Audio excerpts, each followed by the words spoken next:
अस्सलामुअलैकुम नाजरीन, programme fact matters के साथ मैं हूं सुजैन जहान खान। जंगी जुनून में मुब्तला भारतीय वज़ीर आज़म और उनकी काबीना की गीदड़ भपकियां जारी हैं, लेकिन पाकिस्तान और भारत के दरमियान हालिया कशीदगी में भारत की इबरतनाक शिकस्त की तस्दीक अब मोदी सरकार के अपने लोग भी कर रहे हैं। बीजेपी के एक सीनियर रहनुमा ने पाकिस्तान के हाथों 5 भारतीय तैयारे मार गिराने का एतराफ़ कर लिया है। उनका कहना था कि पाकिस्तान के तैयारे अच्छे थे, जबकि फ्रांस ने जो तैयारे भारत को दिए वो अच्छे नहीं थे। पाकिस्तान के हाथों बदतरीन शिकस्त के बाद भारत में अफवाज और हुकूमत के दरमियान भी इख्तलाफात बढ़ चुके हैं। भारत ने पिछले चंद सालों में जो दिफाई मायदे दस्तखत किए उन पर भी शदीद रद्द अमल सामने आ रहा है। भारतीय एयर चीफ के तहलका खेज बयान ने दफाई मायदों की करप्शन का राज फाश कर दिया है।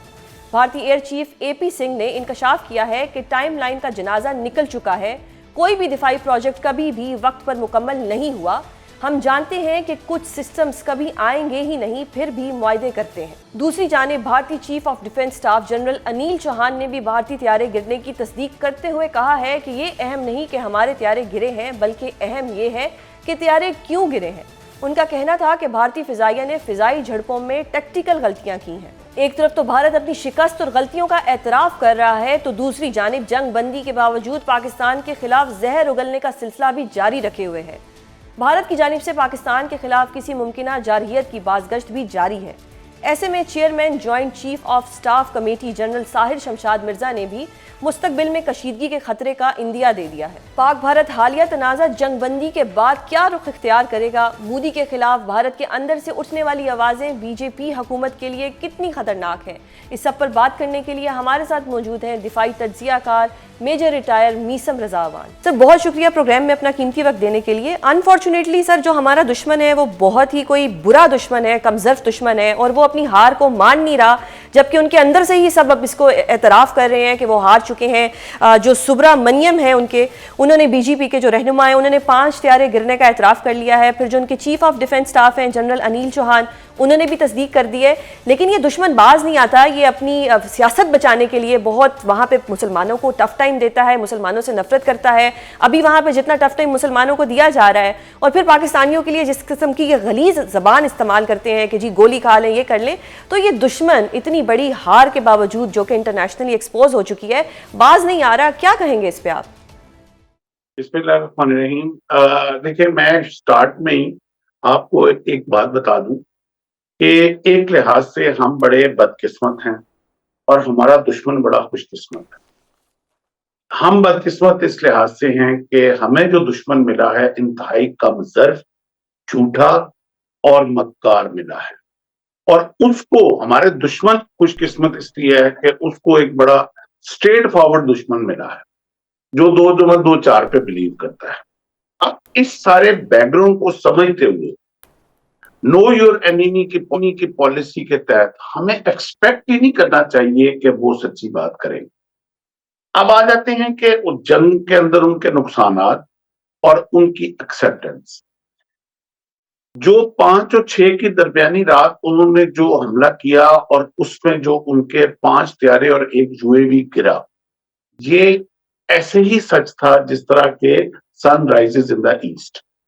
अब सूरज चढ़ चुका हुआ था, दुनिया सारी उसकी रोशनी से मुस्तफीद हो रही थी, तबसरा कर रही थी, मगर भारत की सरकार जो थी वो आंखें बंद करके, अपनी आंखों के अंदर अंधेरा रख के, अपनी आवाम के अंदर अंधेरा रख के इस चीज से इनकारी थी कि नहीं, सूरज नहीं चढ़ा। अब बात यह है कि सूरज जब चढ़ता है तो कितनी देर तक आप अपनी आंखें बंद रख के अपनी आवाम को जाहिल रख सकते हैं। आज उनके चीफ ऑफ डिफेंस ने जो उनके अनिल चौहान साहब हैं, उन्होंने आज एक्सेप्ट कर लिया है ब्लूमबर्ग में सिंगापुर के बेस के ऊपर जो उन्होंने इंटरव्यू किया है, उसमें उन्होंने एक्सेप्ट कर लिया अपना नुकसान, अपनी हार, अपनी गलतियां। अब मैं ये सब, इससे पहले कल सुब्रमण्यम साहब जो बीजेपी के उनके बहुत एक सीनियर कारकुन हैं और उनका स्टेटस जो है ऑलमोस्ट वो मोदी साहब वाला है, उन्होंने अपनी हार को तस्लीम कर लिया है। अब ये आइंदा, अभी आपकी फोन से पहले मेरे पास कुछ डॉक्यूमेंट्स आए हैं, वो इंशाल्लाह आपके साथ मैं शेयर भी करूंगा कि जो S-400 बड़ी नायाब तस्वीर हमें मौसूल हो गई है S-400 जो उनका सैबोटेज हुआ और वो जला पड़ा हुआ है। माशाल्लाह। अब उसको हम थोड़ी थोड़ी देर में हम उसको मीडिया के ऊपर भी लेके आएंगे। अब और उनके उनके एक सोल्जर ने वो तस्वीर बेची है, ऑफर करके बेची है हमें। सही।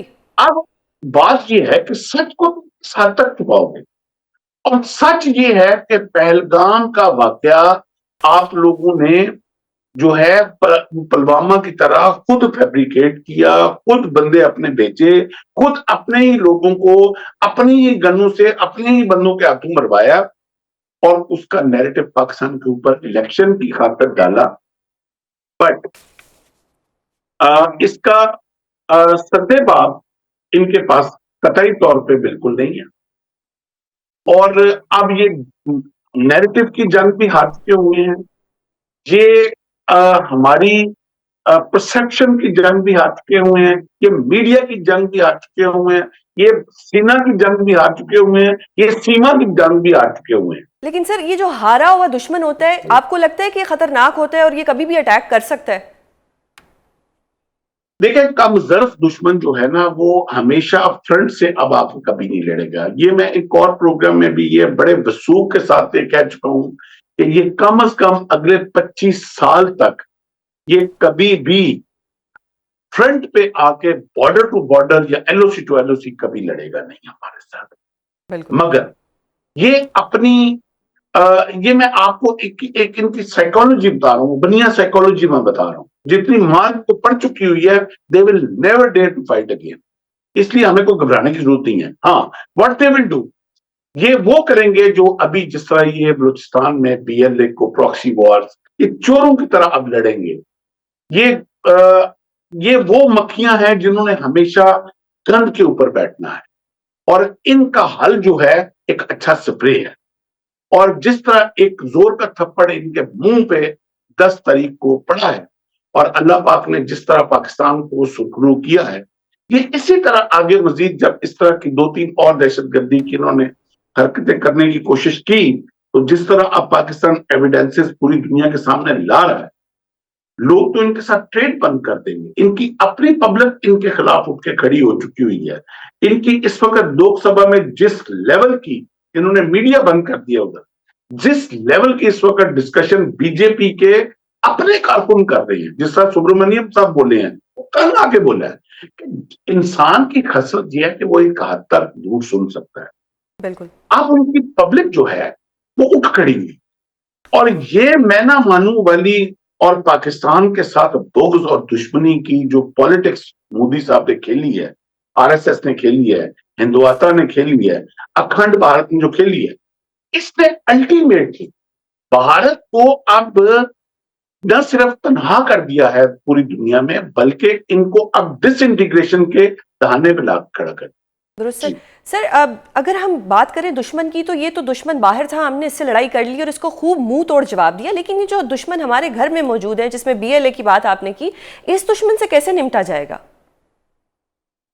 ठीक है, ये हर वो कौम जिसका अब टेक ऑफ का टाइम आना होता है, तो उसके आगे इस तरह के जो दुश्मन हैं, चाहे वो अंदर से हों चाहे वो बाहर से हों, वो उसके टेक ऑफ के अंदर, वो उसकी प्रोग्रेस के अंदर, वो उसके अरूज के स्टार्ट का जो टाइम होता है, उसमें उन्होंने हर बड़ी कौम ने ये रेजिस्टेंस फेस करनी होती है। हम पिछले 25 साल से ये दहशतगर्दी फेस कर रहे हैं, और वो फेस करके हम ऐसा कुंदन, हमारी सिक्योरिटी फोर्सेस वो कुंदन बन चुकी हुई थी, जिस तरह वो शायर कहता है ना कि दाना खाक में मिलकर गुलो गुलजार बनता है।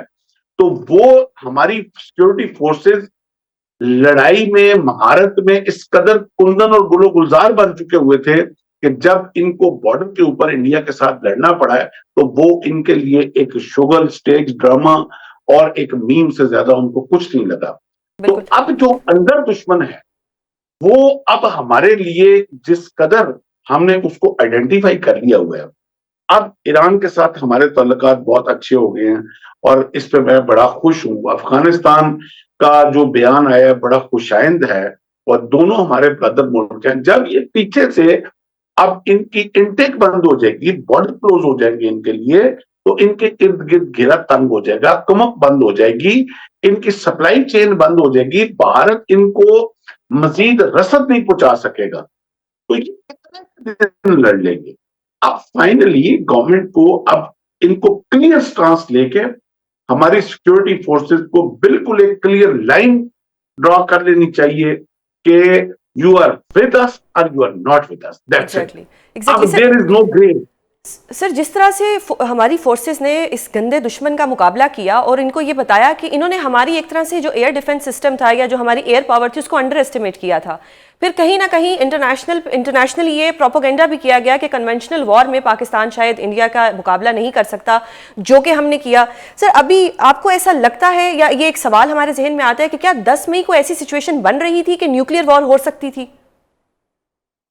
देखिए, आपको अगर वो 10 मई वाला टाइम, फजर के बाद वाला, अगर स्टैगिंग में याद हो तो फजर के बाद हमारा पहला अटैक जो एयर रेड वाला था वो गया था, पहली वेव हमारी, जिसमें हमने इनका सारा S-400 एयर डिफेंस सिस्टम हमारे पायलट्स ने अपनी महारत से सैबोटेज किया।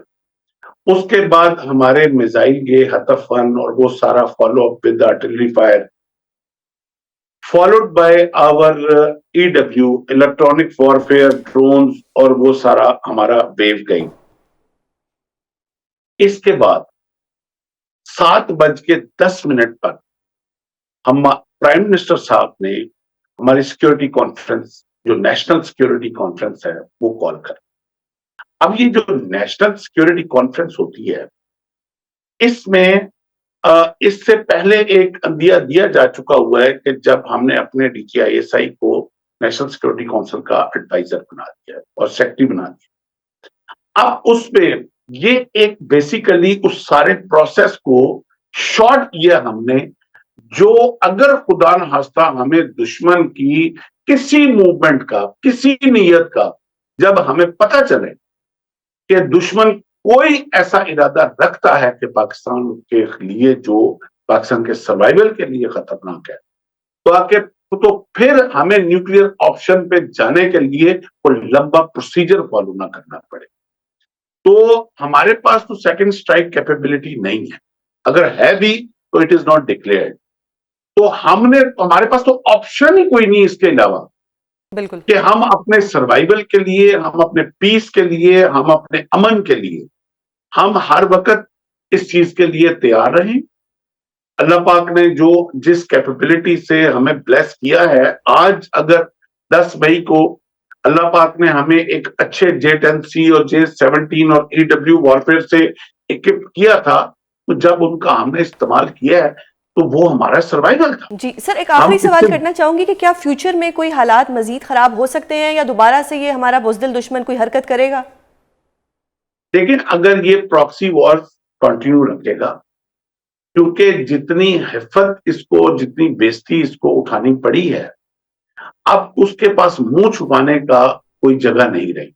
तो अपनी पब्लिक के आगे अलाइव रहने के लिए, अपनी पब्लिक को एंगेज रखने के लिए, एंटी पाकिस्तान नैरेटिव के ऊपर कायम रखने के लिए कि देखो इन्होंने ये किया, देखो हमारी औरतों के मांगों से संदूर इन्होंने छीना, तो हमने अब सराब में, बलूचिस्तान में इनके डिप्टी कमिश्नर को मार के उसका संदूर छीन लिया। तो इस तरह की ये बुज़दिलाना हरकत जो हैं, ये बुज़दिल दुश्मन से एक्सपेक्टेड हैं, मगर हमारे सिक्योरिटी फोर्सेस, हमारी गवर्नमेंट, हमारी नेशनल गवर्नमेंट, हमारी provincial government, they are well equipped to face all this dirty work, जो अभी छोटा डर्टी वर्क इन्होंने शुरू किया है। जिस तरह हमने इनको 10 मई को शिकस्त दी, अब इस छोटे डर्टी वर्क में भी इनको उसी शर्मिंदगी का सामना उठाना पड़ेगा। बहुत शुक्रिया सर, प्रोग्राम में अपना कीमती वक्त देने के लिए। नाजरीन, हमें ज्वाइन किया है फैसल चौधरी साहब ने, सीनियर रहनुमा PTI। आपकी मुलाकात भी होती है खान साहब से और आप आजकल एक सर बहुत ही रेलेवेंट गेस्ट हैं, क्योंकि आवाम जो सुनना चाहती है एक सच, एक पार्टी के मुतालिक, वो सच आप बता रहे हैं। बानी PTI ने कहा है कि एहतजाज की तहरीक वो अब खुद चलाएंगे जेल से बैठकर। सर, इसका मतलब तो ये हुआ कि जो मौजूदा क़यादत है उसके ऊपर बानी PTI ने भी इस वक्त गिव अप कर दिया और इमरान खान साहब को भी लगता है कि ये लोग कुछ नहीं कर रहे, ये विकेट के दोनों तरफ खेल रहे हैं, क्योंकि ये जिम्मेदारी पहले उन्होंने गंडापुर साहब को सौंपी थी और अब ज़राए के मुताबिक ये खबर है कि जी अब अली जफ़र साहब जो हैं वो इसकी मनसूबाबंदी करेंगे। इस पर आपकी क्या राय है सर? Thank you. जो मौजूदा लीडरशिप है, स्पेशली जो अनइलेक्टेड है, इम्पोज्ड लीडरशिप है, उन्होंने 26 नवंबर को धोखा दिया कारकुनों को भी, खुद भी मौके से गायब रहे और नहीं आए। और वहाँ पे जो क़यादत हाज़िर थी, आलिया हमज़ा वहाँ पे थीं और आमिर मुग़ल वहाँ पे थे। तो इस तरह के जो शाहिद खट्टक था वहाँ पे, मैंने इसके पीछे वो था, वो सद्दाम तरीन थे, 1-2 और बंदे थे जो कि वहाँ पे मौजूद थे और बुशरा बीबी, अली अमीन भी थे। लेकिन उसमें बहुत सारी ऐसी क़यादत है जिससे लोग डिसग्रंटल हैं और लोग जो हैं उनके कहने पे बिल्कुल नहीं आएँगे सड़कों पे। इसलिए इमरान खान साहब को आज जेल से ये पैगाम देना पड़ा कि मैं खुद लीड करूँगा। व्हेयरएज़ सबको पता है कि जेल में बैठ के तो हैंडीकैप होता है। इमरान खान साहब कॉन्फिडेंस लूज़ कर चुके हैं, लिहाज़ा उन्होंने खुद सामने आने का फैसला किया। सर वो खुद सामने आ जाते हैं, लेकिन अडियाला से 2-2 किलोमीटर पहले ही अगर वो रोड्स भी बंद कर दिए जाते हैं और लोगों की रसाई भी मुश्किल हो जाती है, तो फिर वो किस तरह से तहरीक चलाएंगे? जब उनका पैगाम जो है वो लोगों तक आ ही नहीं सकता, तो फिर तहरीक कैसे चलेगी? जेल में तहरीक चलाने की ये इम्पेडिमेंट्स और हैंडीकैप्स तो होंगे सुजैन। अब इमरान खान साहब इस पे कैसे काबू पाते हैं? क्या वो प्रायर कोई ऐसी देते हैं? कौन से लोगों के ज़रिए मैसेज आते हैं? ये इम्पोर्टेंट होगा और वो चीज़ जो है आगे लेके जानी पड़ेगी, क्योंकि फ़िलहाल जो तहरीक चलाने का इंदिया दिया गया है, वो ज़ाहिर है वो किसी एक जगह पे इकट्ठा होने का नहीं है। वो अक्रॉस द कंट्री जो है वो दिया है और उससे बहुत सारे लोग टेस्ट भी हो जाएँगे। यानी इन्फॉर्मेशन सेक्रेटरी और जनरल सेक्रेटरी ने अपने हल्के से कभी कोई रैली लीड ही नहीं की, कभी निकाली भी नहीं। सर आपने कहा बहुत एंड बहुत से लेकिन लोग टेस्ट भी काबिज़ हैं हो वो जाएंगे, उसको। लेकिन अगर 26 नवंबर की बात की जाए तो 26 नवंबर को तो पता लग गया था कि कौन इमरान खान साहब के साथ है, कौन नहीं है, और उसके बाद बुशरा बीबी का अरेस्ट हो जाना, तो अभी भी क्या टेस्ट करने की जरूरत है? अब तो बहुत सी चीजें ऑन रिकॉर्ड आ चुकी हैं। हाँ साहब, जो है वो क्योंकि प्लेयर आदमी है ना, तो बार-बार चांस देते हैं फ्लॉप खिलाड़ियों को भी, ताकि अपनी जो है वो परफॉर्मेंस इम्प्रूव कर सकें। तो नहीं करेंगे वो, तो पता तो है सारे जो हैं वो बकरी हुए हैं और भागे हुए हैं। लेकिन अगर इमरान खान साहब टेस्ट करना चाहते हैं, हर हल्के का फिर टेस्ट आ जाएगा ना, तो वहाँ पे आपको पता चल जाएगा कि क्या सूरत बनती है। पीटीआई के पास क्या है अब देने को? अगर गवर्नमेंट देखी जाए तो जंग जीत ली है, गवर्नमेंट सही चल रही है, आईएमएफ से कर्जा मिल रहा है, तो फिर आप पीटीआई के पास तो इस वक्त कुछ भी नहीं है कि वो गवर्नमेंट को ऑफर करें या कोई मुज़ाकरात करें या कोई टीओआरस डिसाइड करें। 2 साल गुजर गए हैं, 3 साल मजीद गुजर जाएंगे। नहीं, पीटीआई तो इररिलेवेंट है बतौर जमात। इमरान खान इररिलेवेंट नहीं है। सर इमरान खान ही रेलेवेंट पर्सनैलिटी हैं। वो अभी भी लोगों की जो कबूलियत है, या लोगों की कबूलियत इमरान खान के साथ है। लोगों के दिल उन्हीं के साथ धड़कते हैं। तो इमरान खान ही वही शख्सियत हैं जो कि लोगों की उम्मीदों का महवर और मरकज़ है। बाकी पीटीआई की जहाँ तक आप बात करती हैं, तो I totally agree with you. PTI तो नीदर हियर नॉट देयर। तो सर अभी जो 9 मई के जो मुकदमात हैं एटीसी से, उनके जो ट्रायल हो रहे हैं उसमें कन्विक्शंस भी हो रही हैं, आप ऑलरेडी प्रिडिक्शन कर चुके हैं, कल भी 9 मई के 11 मुल्ज़िमान को सजाएं होगी, तो फिर ये तो सब कुछ आपके खिलाफ ही जा रहा है। अब क्या हो सकता है खान साहब के लिए? जब तक सियासी हिकमत अमली या सियासत नहीं करेंगे, तो उससे तो मामला ऐसे ही होगा। ज़ोर आज़माई तो नहीं हो सकती ना। इदारों के साथ एस्टेब्लिशमेंट तगड़ी होती है, उसके साथ लड़ने में या सिविल वॉर में तो कोई नहीं जीतेगा। और फ्रैंकली स्पीकिंग बहुत सारे लोग भी उसको एंडोर्स नहीं करेंगे। सियासी जमातों के पास तो जद्दोजहद के लिए मुज़ाकरात होते हैं, गुफ्तगू होती है, वही एक हथियार होता है और वही हथियार इस्तेमाल करना पड़ेगा। सर एक उसके अलावा तो कोई हथियार नहीं है। सर मुज़ाकरात की बात होती है, फिर ग्रैंड अपोजिशन अलायंस की बात होती है, फिर किसी तहरीक की बात होती है, पार्टी अभी तक कोई डिसीजन क्यों नहीं ले पा रही है? तो हम पिछली ईद से सुनते आ रहे हैं। उसकी वजह कि पार्टी लीडरशिप कन्फ्यूज़ है और आपस में रिफ्ट्स हैं। बहुत ज़्यादा बंटी हुई पार्टी है, बहुत ज़्यादा। जैसे मैंने किया कि एस्टेब्लिशमेंट को क्या ज़रूरत है किसी के खिलाफ काम करने की, ये खुद ही अपने लिए काफ़ी हैं। आपस में लड़-लड़ के जो हैं वो भागे हुए हैं और इमरान खान साहब उस सारी चीज़ का नुकसान बर्दाश्त कर रहे हैं और अनफॉर्चुनेटली फैमिली के अंदर से भी फिंगर पॉइंटिंग होती है, नहीं होनी चाहिए। फैसल सर आपकी उनसे हर मुलाकात किसी होती जो है, काम आप करता है वो उनको क्यों नहीं कॉम्प्रोमाइज़ हो जाता बताते है। कि ये सब कुछ हो रहा है आपकी पार्टी के अंदर, आपकी ये हिकमत अमली होनी चाहिए, आप इस बंदे को हटा दें, इस बंदे को ले आए, इस तरीके से आप मुज़ाकरात करके बाहर आ सकते हैं? मतलब खान साहब को कोई बताने वाला क्यों नहीं?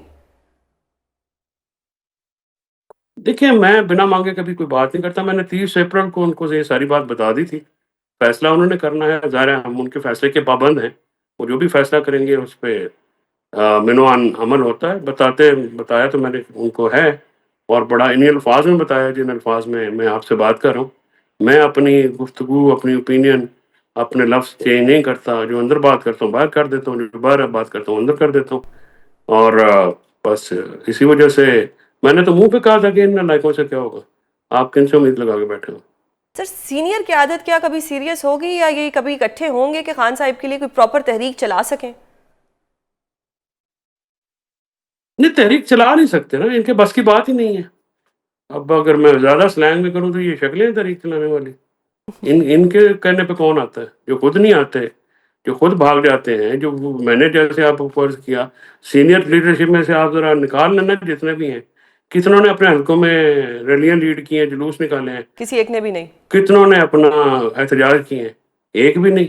जब भी एहतजाज की कॉल आती है, केपी भाग जाते हैं और वहाँ पे छुप के बैठे होते हैं। सर और फिर एक दिन गिरफ्तार नहीं हुए, बाहर जाके फंडिंग भी करके आते हैं, पैसे भी कमाते हैं, बिल्कुल और एंटी एस्टैब्लिशमेंट भी बने हुए हैं। बिल्कुल। सर अब खान साहब ने खुद कहा है कि उन्हें पता है विकेट के दोनों तरफ कौन खेलता है। अगर उन्हें ये मालूम है तो फिर ऐसे लोगों को अपनी टीम से बाहर फेंक दें कि जी आपकी ज़रूरत मुझे नहीं है।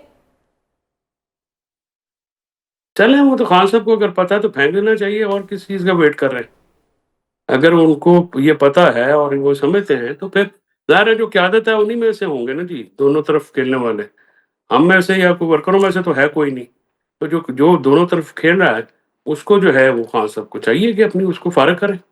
दुरुस्त। सर 5 जून को अलकादिर का जो केस लगा हुआ है हाई कोर्ट में, आपको क्या लगता है कि इसमें खान साहब की रिहाई हो जाएगी? सस्पेंशन ऑफ सेंटेंस है, बुशरा बीबी के ऊपर सिर्फ सहूलतकारी का इल्ज़ाम है, तो आपको क्या फैसला नजर आ रहा है कि इसमें क्या होने वाला है? क्योंकि ट्वीट्स तो अक्सर लोगों की पहले आ जाती है और उस ट्वीट के मुताबिक खान साहब अभी आते हुए नजर नहीं आ रहे, तो क्या बुशरा बीबी के आने के चांसेस हैं?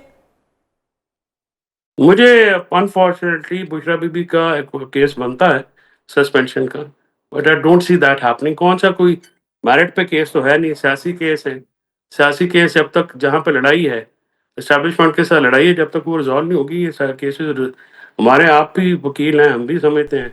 सर ये जो लड़ाई तो सियासी तब केस होते हैं रिजॉल्व हो ना मेरिटलेस जब केस है। ट्विटर थोड़ा रोक दिया जाए, कभी बादशाह, कभी जंगल का बादशाह, कभी फेरोन, तो फिर इस तरह तो लड़ाई कभी रिजॉल्व नहीं होगी। बस ये फिर बयान देने वालों को सोचना चाहिए, और जो ट्विटर को ऑपरेट कराते हैं, जो ये पिछले हफ्ते बयान आए इनसे मामलात काफ़ी गड़बड़ हुए हैं। और 5 जो जून है, मुझे इसमें मुआवजा तो इस मुल्क में खैर रात को भी हो सकता है, मुआवजे तो होते रहते हैं, तो सर फिर लेकिन मैं नहीं कंफ्यूजन कहाँ देखता पे कि है? इसमें कंफ्यूजन इमरान खान साहिब को है या पार्टी के लोगों को है? नहीं। इमरान खान साहब को तो कंफ्यूज आप अगर आप जाके वो तो जेल में बैठे हैं ना, उनको तो जो इन्फॉर्मेशन दी जाती है कि बाहर 4 लाख बंदा आ जाए, 5 लाख बंदा आ गया जी, ये हो गया वो हो गया। अगर मैं जेल में बैठा हूँ और मुझे आप आके बताएं कि इतने बंदे इकट्ठे होंगे, तो मैं भी कहूंगा कि आपने बातचीत क्यों करनी है, फिर बंदे इकट्ठे करें। यानी उनको लाख बंदा भी इन्फॉर्मेशन ही इकट्ठा हो नहीं जाए दी तो जा बड़ा रही। होता है। वो इसलिए कि नालायक है ना, खुद अपनी नालायकी छुपाने के लिए कभी फजल रहमान साहब पे डाल देते हैं, कभी किस पे डाल देते हैं। खुद कुछ करते नहीं है, सियासत आती नहीं है। इमरान खान साहब की ज़ात के ऊपर सारे सियासत सीख रहे हैं। वो जब हम लाहौर में पढ़ते थे तो गाड़ी खराब हो जाती थी, तो वहाँ पे एक पुरानी सी गाड़ी कुछ ना उनको दी होती थी, ये छोटे उस्ताद वो सारे वहाँ पे बनते थे। तो ये सारे लगे हुए हैं इमरान खान साहब की ज़ात के ऊपर, हालाँकि वो सबसे इम्पोर्टेंट हमारा बंदा है। मैंने तो उनको भी कहा है कि आप देखें, आप सोचें कि किस तरह आप सबको अपनी कीमत के ऊपर सियासत तो ना सिखाएँ ना। दुरुस्त। सर यानी शाह अब महमूद कुरैशी साहब से नहीं मिलते हैं, बाकी किसी से नहीं मिलते हैं। अब 40 दिन का जो डायरेक्शन आई है सुप्रीम कोर्ट से, उसको किसी ने चैलेंज ही नहीं किया। इमरान खान साहब के बिहाफ़ पे कोई पेश ही नहीं हुआ। वो डायरेक्ट इफ़ेक्ट ही है उनसे। तो 40 दिनों में मैं जो अपने प्रेडिक्शन की है, मैं उस पे कायम हूँ। आप देखिएगा आने वाले दिनों में होता क्या है इस दुरुस्त। पार्टी के साथ, सर अब ये जो 9 जो मई केसेस में पार्लियामेंटेरियन है। लोगों को डिस्क्वालीफाई किया जा रहा है, एमएनएस एमपीएस को, इनको बचाने के लिए कोई स्ट्रेटेजी बनाई है पार्टी ने? वो इमरान खान साहब के लिए नहीं आते, उनके लिए कुछ नहीं किया उन्होंने, तो इनके लिए कौन आएगा?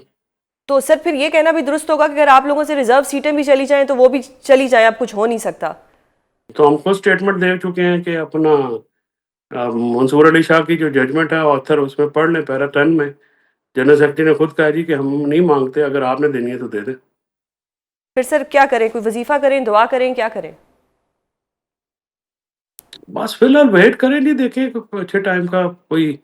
मुझे तो मायूसी बढ़ती जा रही है, और मैं उन बंदों में से नहीं हूँ जो झूठे नारे लगाता है या वो सिलसिला करता है। यानी सर ये इन हुकूमत, लोगों मौजूदा को, इमरान हुकूमत खान को 5 साल टीम और पूरे स्ट्रेटजी करेगी? दोनों बदलने पड़ेंगे अगर बाहर आना चाहते हैं तो। वो सर, अपनी टीम और स्ट्रेटजी दोनों बदलेंगे, रिवाइज करेंगे, तो फिर ही कोई मौका बनेगा। इस वक्त तक कोई मौका नहीं है। तो ये हुकूमत 5 साल पूरे करेगी, नजर तो यही आ रहा है। अगले 5 साल भी ना पूरे कर ले, जो हालात हैं इनके, ये तो खुशकिस्मत खुशकिस्मत है, फौज दलेर मिल गई है, जंग जीत चुकी है फौज, और अपोजिशन नालायक तरीन है, तो 17 सीटों से हुकूमत कर रहे हैं। अगर कोई 17 सीटों से बेनज़ीर भुट्टो थी अपोजिशन में, नाकों चने चबवा दिए तो 2/3 मेजॉरिटी को नवाज शरीफ की। तो ये तो इनकी तो हालत ही कोई नहीं है। तो गवर्नमेंट जो है वो तो उसका वो किस्मत अच्छी है, किस्मत तो हर कोई लिखवा के लाता है, अल्लाह ताला की तरफ से होते है। कोई इवेंट हुआ तो उससे अनपॉपुलैरिटी हो सकती है इधर-उधर, दुरुस्त। और वो इवेंट क्योंकि ये इनकी जो असेसमेंट इमरान खान साहब की हवाले से है वो ठीक नहीं है। दुरुस्त। वो समझते हैं वो इर्रेलेवेंट है, इमरान खान साहब इर्रेलेवेंट नहीं है, वो बड़े रेलेवेंट है। बहुत शुक्रिया सर प्रोग्राम में अपना कीमती वक्त देने के लिए। बकरा ईद की आमद है, जहां लोग ईद की तैयारियों में मसरूफ हैं, वहीं हुकूमत बजट की तैयारी में लगी हुई है। 10 जून को बजट पेश करने की तैयारियां उरूज पर हैं। इस बजट में आम आदमी को कोई रिलीफ मिलेगा या तकलीफ में मजीद इजाफा होगा? तनख्वाहदार तबके की तनख्वाहें बढ़ेंगी या उन पर टैक्स का बोझ बढ़ा दिया जाएगा? बजट में अहदाफ क्या होंगे और IMF की मुसलसल मुदाखलत के बाद बनने वाला बजट मुल्क व कौम के लिए कितना बेहतर साबित होगा? इस सब पर बात करने के लिए हमारे साथ मौजूद है माहिर मौशी अमूर डॉक्टर खाकान नजीब। सर बहुत शुक्रिया प्रोग्राम में अपना कीमती वक्त देने के लिए। सर 10 जून को क्या होने वाला है? महंगाई का तूफान आएगा, महंगाई का जिन आएगा, या कोई रिलीफ मिलेगा इस बेचारी आवाम को? तो सुजैन साहब, जब भी बजट आता है तो लोग, चूंकि एक वर्ड रिलीफ जो है ये बहुत आम हो गया है पाकिस्तान में। हालांकि मैं कभी कभी समझाता हूं कि असल रिलीफ ये नहीं है कि हम क्या सस्ती चीजें बेच रहे हैं पाकिस्तान में। असल रिलीफ जो है वो ये है कि पाकिस्तान में हम किस तरह नौकरियां क्रिएट कर रहे हैं। देखिए, सबसे बड़ा रिलीफ जो है वो पाकिस्तान की इकोनॉमी का पहिया चलाना है, बिकॉज उसी से नौकरियां निकलती हैं, उसी से कारोबार चलते हैं, और उसी से लोगों को प्रोस्पेरिटी आती है और इनकम्स बेहतर होती हैं। ये तो एक बात हुई। इस बजट को भी अप्रोच इस तरह से करना चाहिए कि पिछले 1.5-2 साल में एक स्टेबलाइजेशन का अंसर रहा है मुल्क में, जिसमें कई जगह पर बहुत हैवी टैक्सेशन करना पड़ी, जिसमें मैन्युफैक्चरिंग है सुपर टैक्स 10%, जिसमें सुजैन लेट से कि सबसे अच्छी पाकिस्तान की लीडिंग एंकर हैं, तो उनसे हम 38% टैक्स लेना चाहते हैं अगर वो हाईएस्ट ब्रैकेट में है। अब आपको आगे इस तरह चलना है कि ये जो दोनों एरियाज हैं, मैन्युफैक्चरिंग भी और ये जो सैलरीड भी और नॉन सैलरीड भी, पहली तो बात ये कि इनको थोड़ा सा आप जिसे कहेंगे एडजस्टमेंट करनी चाहिए। ये जो 45% मैन्युफैक्चरिंग पे टैक्स है इसको कम करना है, और जो इनकम्स पे टैक्स है जो कि बहुत बढ़ गया है, और नॉन सैलरीड पे यानी कि जो कंसल्टेंट्स हैं, लॉयर्स हैं, इस तरह के टैक्स लॉयर्स हैं, इस तरह के जो लोग हैं, इनके टैक्स को रीएडजस्ट करना। एक तो ये मैं समझता हूं करना। एक रिलीफ ये देना चाहिए कि अगर मैं 6 लाख रुपया इस वक्त कमा रहा हूं तो मुझ पे कोई टैक्स नहीं है सालाना का, इस लिमिट को बढ़ा के 8 या 10 लाख कर देना चाहिए। सुजैन, ये मैं इसलिए कहता हूं कि जो 6 लाख खरीद रहा था आज से 2-3 साल पहले एक एक्स बास्केट ऑफ गुड्स, इस वक्त वो एक्स माइनस वाई खरीद रहा है। तो हुकूमत कोई भी हो उसको चाहिए कि वो मेरी पॉकेट में उतना ही पैसा छोड़े जो आज से 2-3 साल पहले टैक्स काट के मेरी पॉकेट में आता था। ये तो है कुछ टैक्स के इकदाम। फिर कुछ आपको, जैसे इंपोर्ट पे बहुत से टैक्सेस हैं, उनको आसान बनाना, सिंप्लीफाई करना, एडिशनल कस्टम्स ड्यूटी, RDs, इनको निकालना, जो बहुत से स्लैब्स हैं उनको आसानियां पैदा करना, विदहोल्डिंग टैक्सेस से डू अवे करना। ये है वो प्रोसेसेस जो टैक्सेशन की मद में हमें लाने चाहिए ताकि मुल्क के टैक्सेशन के निजाम को मसावी बनाए। अगर तो इस तरह लेकर चलेगी हुकूमत तो फिर तो बहुत बेहतरी होगी। और दूसरा, जो आपके दोस्त एग्रीकल्चर में और जो मेरे दोस्त रिटेल, होलसेल में और रियल एस्टेट में काम करते हैं, उन पे टैक्स लागू करना, कोई इन्फोर्समेंट मेजर्स लेना, ये बहुत जरूरी है। पर साथ साथ ये भी जरूरी है कि याद रखिए, इस साल लग यूं रहा है कि जो टैक्स का हदफ था ओरिजिनल 12,900, रिवाइज्ड 12,300, अब मुझे ये लग रहा है कि ये मुश्किल से 11,700 के करीब आएगा। अगले साल का जो हदफ है वो 14,200 है। तो 14,200 और 11,700 का जो फर्क है, यानी कि आपने इतने नई टैक्सेशन लानी है, उसमें आपको 600-700 अरब की तो मुझे लगता है नए टैक्सेस लगाने पड़ेंगे, जिसमें बहुत सी बातें हो रही हैं। GST की एग्जेम्पशंस जा सकती हैं, फाटा पाटा की एग्जेम्पशंस जा सकती हैं, FEDs तब्दील हो सकती हैं, कुछ कैपिटल गेन्स ऑन प्रॉपर्टी आ सकता है। सो ये है एक सर खाका। ये जो आपने जो बात की, ये तो सारी वो है जो एक पढ़ा लिखा तबका समझेगा, लेकिन अगर मैं गरीब आवाम की बात करूं तो उनको ये चीज़ें ज़रा मुश्किल से समझ आती हैं। और एक अगर मैं खुद से एक गिला आपसे करना चाहूँ, वो ये है कि हमारी नेशनल असम्बली का पर डे का जो खर्चा है वो एक तरफ 7 करोड़ है, फिर हमारे वुज़रा की तनख्वाहें बढ़ा दी जाती हैं, जजेस की तादाद बढ़ा दी जाती है। सर एक तरफ इतना सब कुछ हो रहा है, दूसरी तरफ आवाम के ऊपर टैक्स आते जा रहे हैं, तीसरी तरफ अगर कोई गरीब आदमी इस्लामाबाद में अपनी रेडी लगाता है या पाकिस्तान के किसी भी इलाके में अपनी रेडी लगा देता है तो CDA वाले आते हैं, उसकी रेडी ले जाते हैं और वो गरीब आदमी हार्ट अटैक होने से मर जाता है। सर ये क्या हो रहा है पाकिस्तान में? CDA का जो काम है वो करे। बहुत से अमीर लोगों के घर ऐसे हैं जिन्होंने अपने घर के बाहर बहुत ज्यादा लॉन्स बनाए हुए हैं, तजावुज की हुई है। F6 में ऐसे घर हैं जिनमें रात को 2 बजे तक 3 बजे तक कंस्ट्रक्शन हो रही है। CDA वहां पे तो कुछ नहीं करता, लेकिन एक गरीब आदमी जो अपनी रोजी कमा रहा है हलाल तरीके से, उसके ऊपर आके वो उसकी रेडी भी ले जाते हैं और उससे उसके दिल का दौरा भी पड़ जाता है। सर कि किस तरफ जा रहा है हमारा मुल्क? तो देखिए, एक बात आपने बहुत सही रखी है कि ये तो एक एक्सपेंडिचर साइड से ही बजट को अप्रोच करना चाहिए। अगर आप कहें ना कि आप एक अप्रोच पेपर लिखें, एक सादा सा जो कि आम आवाम समझ सके, तो it will be the following कि हम अपने जो एक्सपेंडिचर्स हैं उनको कैसे संभाल सकते हैं ताकि हमें टैक्सेस की मद में जो मैंने पहले गुफ्तगू की है वो ना करना पड़े। पर मैंने पहले भी गुफ्तगू मसावी टैक्सेशन की है, यानी कि जो टैक्स नहीं दे रहा उसको टैक्स नेट में लाना और जो टैक्स ज्यादा दे रहा है उसका टैक्स कम करना, ताकि लोअर मिडिल इनकम पाकिस्तान में रहना चाहे। अब एक्सपेंडिचर की बात बहुत अच्छी है। देखिए, अगर आप 43 डिवीजन से मुल्क चलाना चाहते हैं, यानी कि 43 डिवीजन से, ये आपकी बात दुरुस्त है, तो आपकी ये सवाबदीद है। आप 20 डिवीजन से भी मुल्क चला सकते हैं और अपना एक्सपेंडिचर कम कर सकते हैं। But this is a deeper thought. The deeper thought is कि बार बार बात होती है कि आप NFC जो कि 7वां चल रहा है, उसके बाद 8वां का टाइम भी गुजर गया, 9वें का भी गुजर गया, जो 10th है ना वो इस अगस्त में खत्म हो जाएगा। ये मतलब आपको कोई ये बताएगा नहीं। लोग कहते हैं NFC दोबारा होना चाहिए, जरूर होना चाहिए, और इस पे मैं कोई दो आ रहा नहीं। बट पहले NFC से ये तो बताए ना कि जो ये सारे डिविजन्स इस वक्त फेडरल गवर्नमेंट में है, मैं आपको एक जो आप चाहती हैं सुनना सुन लें। एजुकेशन, हेल्थ, पावर्टी, ज़कात, उशर, क्लाइमेट, फूड, एग्रीकल्चर, ये सारे किसके सब्जेक्ट्स हैं? ये सारे जो हैं प्रोविंसेस के सब्जेक्ट हैं। तो इसका जितना खर्चा वफाक कर रही है, जितने डिविजन्स चला रही है, जितनी ऑटोनमस बॉडीज, जितने डिपार्टमेंट्स हैं, उन सब का खर्चा जो है PSDP यानी डेवलपमेंट और जारी का मिला के 300 से 600 अरब है। आपको जरूर वहां पैसे बचाने चाहिए। आपकी जो सब्सिडीज हैं वो जनरल सब्सिडी रजीम में है, यानी कि सुजैन अगर 200 यूनिट इस्तेमाल करती हैं बिजली के तो हम उनको एक सब्सिडी देते हैं। इससे निकल जाइए। अगर सुजैन वल्नरेबल इनकम में हैं तो उनको इनकम सपोर्ट के थ्रू एक सब्सिडी दें, जो पाकिस्तान का फ्लैगशिप प्रोग्राम है। ये दो चीजें हमने अभी आपके सामने रखी हैं। एक तो वफाक का खर्चा किस तरह कम करना है और एक किस तरह सब्सिडीज को टारगेट करना है। तीसरी बात बहुत इंपॉर्टेंट ये है कि PSDP जो कि इंटर प्रोविंशियल प्रोजेक्ट्स नहीं है वहां से निकालिए, सो दैट PSDP का भी जो हुजम है उसको मिनिमम रखें ताकि वहां भी पैसे बचे। चौथी चीज जो आप मार्कअप की मद में आप हैरान होंगी, अभी हम इतने बड़े बड़े नंबर्स की गुफ्तगू करते हैं, 9800 बिलियन रुपीस हमने मार्कअप में रखा हुआ है इस साल।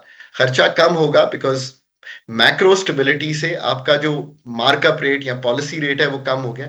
तो अगले साल बजट की में इतनी रीप्रोफाइलिंग करें टैक्सेशन की से ये जो आपका डेट है उसकी रीप्रोफाइलिंग करें कि आपको और पैसे वहां बचें।